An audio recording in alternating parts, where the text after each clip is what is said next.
자, 안녕하세요. 이번 시간에는 시퀀스 투 시퀀스 러닝에 대한 이야기를 좀 해보도록 하겠습니다. 사실 시퀀스 투 시퀀스 러닝은 어, 인공지능이 우리 현업의 일상생활의 문제에 다양하게 적용될 수 있게끔 해주는 아주 좋은 프레임워크 중에 하나입니다.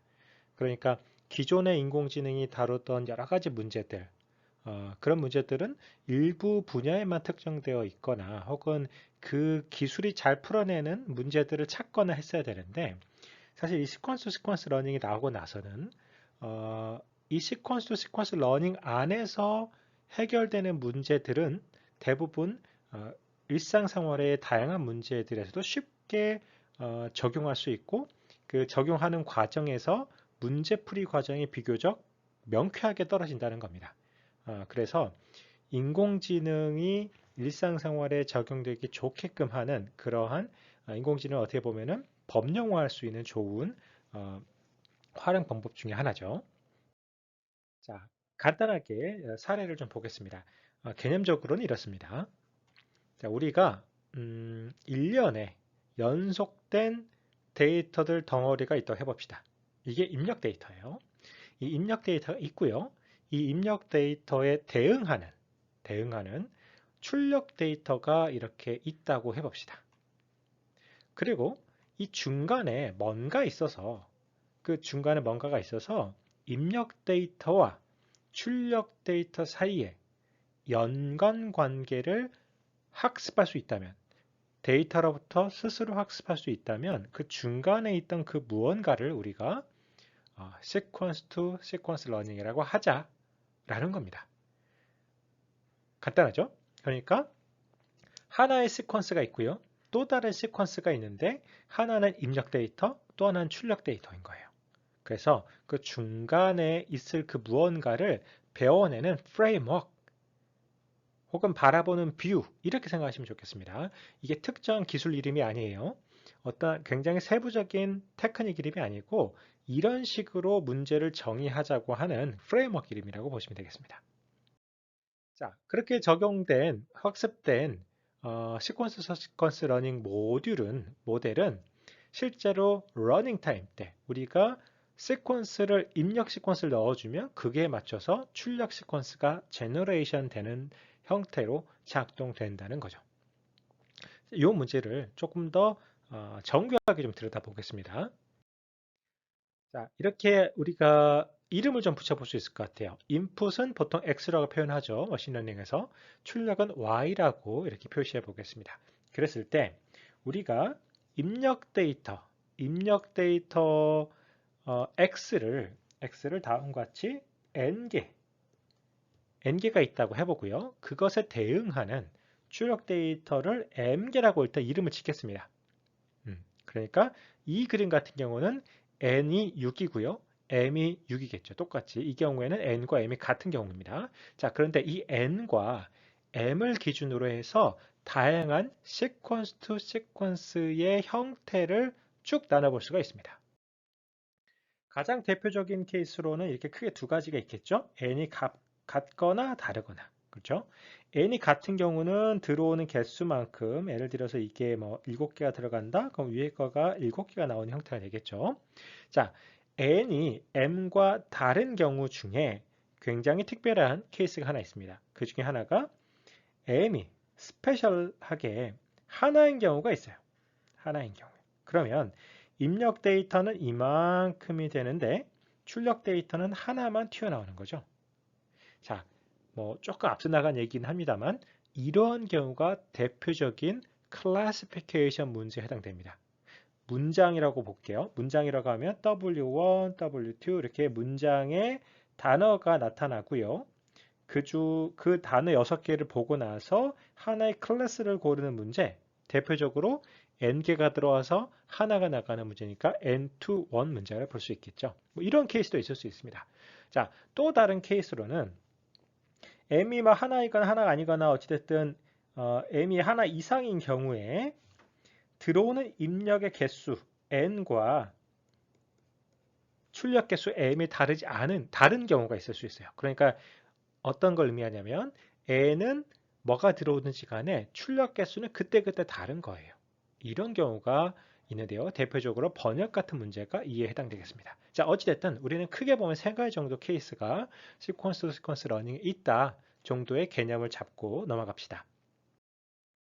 자, 지금부터는 다양한 사례를 통해서 시퀀스 투 시퀀스 러닝이 얼마나 강력한 프레임워크인지를 보여드리겠습니다. 자, 이것은 대표적인 음성 인식기에 대한 이야기예요. 자, 과거의 음성 인식기는 정말 복잡했습니다. 그 안에 뭐 음향 모델, 뭐 그 안에 뭐 시그널 처리도 엄청 많이 들어 있고요. 그 뒤에 뭐 언어 모델, 그다음에 그걸 같이 활용한 디코더, 뭐 굉장히 많은 모듈들이 안에 붙어 있었는데 시퀀스 투 시퀀스 러닝의 프레임워크로 보면 음성 인식 문제가 매우 단순하게 접근 가능해집니다. 어떻게 되느냐? 음성이란 건 별게 아니고 우리가 마이크가 센싱했던 어떤 숫자들 덩어리가 일종의 순서를 가지고 들어오는 거잖아요. 말 그대로 시퀀스의 나열입니다. 그리고 인식이라고 하는 음성 인식이라고 하는 것은 그런 음향 언어가 텍스트 언어로 바뀌는 거잖아요. 텍스트 언어가 이렇게 또 시퀀스로 제너레이션 돼야 되는 거죠. 이게 바로 음성 인식이죠. 음성 인식의 내부적인 테크닉은 모르겠으나 입력과 인풋, 그러니까 한쪽의 인풋과 다른 결과물 아웃풋을 보게 되면 이쪽 엔드와 이쪽 엔드 끝을 보게 되면 간단한 거죠. 음성이 들어와서 그 텍스트가 나간다. 이게 바로 음성 인식기죠. 시퀀스 러닝 입장에서 보게 되면 매우 단순한 모델인 겁니다. 자, 지금 위에 제 애니메이션을 지금 여러분 보실 수 있을 겁니다. 애니메이션을 보시면 저 타자가 뱃을 휘두르다가 뱃이 딱 맞자마자 뱃이 부러지죠. 그렇죠. 자, 만약에 우리가 유튜브라든지 혹은 다양한 동영상 데이터를 쉽게 검색하고 그 중에 하이라이트만 뽑아낼 수 있는 그러한 검색기를 만들어낸다고 해볼게요. 그런 검색기를 만들어낸다고 했을 때 우리가 풀어야 될 문제는 이러한 다양한 프레임, 그러니까 비디오 프레임이죠, 입력은. 비디오 프레임이라는 것도 별거 아니고 이미지 1, 이미지 2가 계속해서 나타나는 게 비디오잖아요. 이런 이미지들이 쭉 들어왔을 때에 중간에 시퀀스 투 시퀀스 러닝이 이것을 이해한 다음에 그 각 프레임에 대응하는 라벨을, 말 그대로 프레임에 대한 라벨을 이렇게 달아줄 수 있다면 그 달아준 라벨들을 가지고 여기 bad broken이 되었군. 그러면 이 부분을 그 프레임만 가지고 영상을 바로 가게 해준다든지 뭐 검색해 준다든지 이렇게 해볼 수 있겠죠. 자, 이런 문제조차도 즉 비디오 같은 이런 문제조차도 시퀀스 투 시퀀스 러닝으로 모델링 가능하다는 거죠. 자, 자연어 처리는 더 말할 것도 없습니다. 자연어 처리는 대표적으로 시퀀스가 들어가서 워드 시퀀스든 캐릭터 시퀀스는 상관없어요. 어떤 시퀀스가 들어가서 그거에 대응하는 라벨들, 그러니까 어휘에 해당되는 의미 라벨이든 신텍스 라벨이든, 그러니까 시멘틱 태그든 혹은 신텍스 태그들이 튀어나오는 게 자연어 처리잖아요.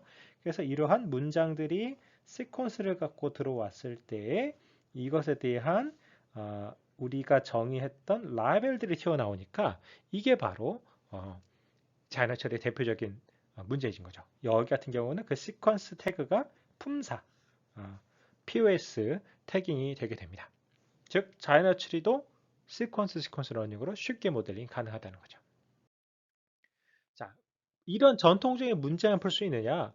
우리가 상상력을 이용하면 얼마든지 다양한 문제도 시퀀스 투 시퀀스 러닝으로 모델링 가능해집니다. 자, 이건 제가 초등학교 산수 문제에서 갖고 온 거예요. 수학 문제에서 갖고 온 건데 가만히 보시면 이 문제도 이렇게 X 저기 기호, 그러니까 equal 기호 왼쪽의 파트를 입력으로 하고 오른쪽 파트를 Y라고 해보면 어때요? 만약에 이 X와 Y의 연관성을 완벽하게 이해하고 있는 시퀀스 투 시퀀스 러닝 모듈이 있다면 덧셈, 곱셈, 나눗셈을 할 수 있겠죠. 이 모델을 다음과 같이 모델링 해볼 수 있습니다. 이런 식으로요. 자, 342 더하기 21은 363이다 라고 하는 예제를 가지고 여기서 342더 21 이만큼을 그대로 여기다 입력 x에다 넣어주는 거죠. 그렇죠? 그리고 그것에 대한 출력, equal 기호 오른쪽에 있는 출력을 위쪽에 붙여주는 거죠.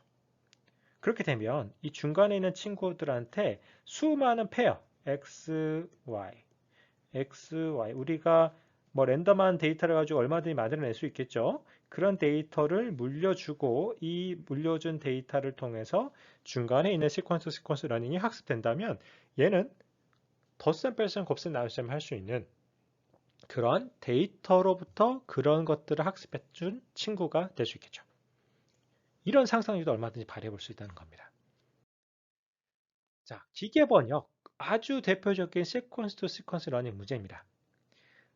사실상 거의 최초의 시퀀스 투 시퀀스 러닝이 발표됐을 때 번역 문제를 위해서 나타나기도 했었어요. 자, 우리가 한국어 문장이 하나의 시퀀스, 코리안 시퀀스가 들어오게 되면 나오는 것들이 잉글리시 시퀀스가 튀어나오는 거잖아요.